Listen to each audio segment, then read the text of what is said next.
ادم كايد ده لعيب عالي جدا ولعيب كبير جدا ولعيب هيفيد نادي الزمالك جدا، بس يلعب بقى.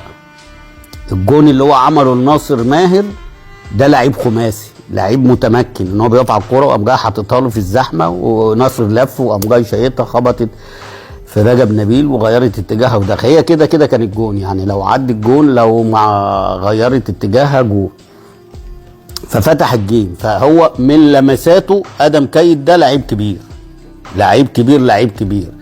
نص الملعب بقى عايز شويه حيويه زي سيف جعفر، وجنبه محمد شحاته لغايه ما نشوف الراجل اللي هو جاي دوت محمود جهاد ده، هل ان هو هيلعب جنب شحاته رخر ولا هتبقى الدنيا ايه؟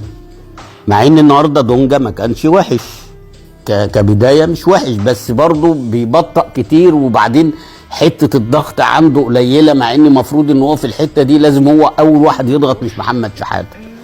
ولكن يعني الى حد ما نديله مثلا 7 من 10 النهارده في الحته بتاعت ان هو اول مباراه والكلام دوت.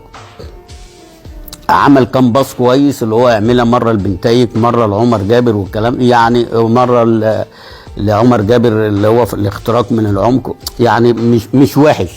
بس نادي الزمالك عايز الفتره اللي جايه لحد يلعب في الحته دي يبقى اسرع، حركته اسرع من دونجا في الضغط او في الاستلام والتسلل.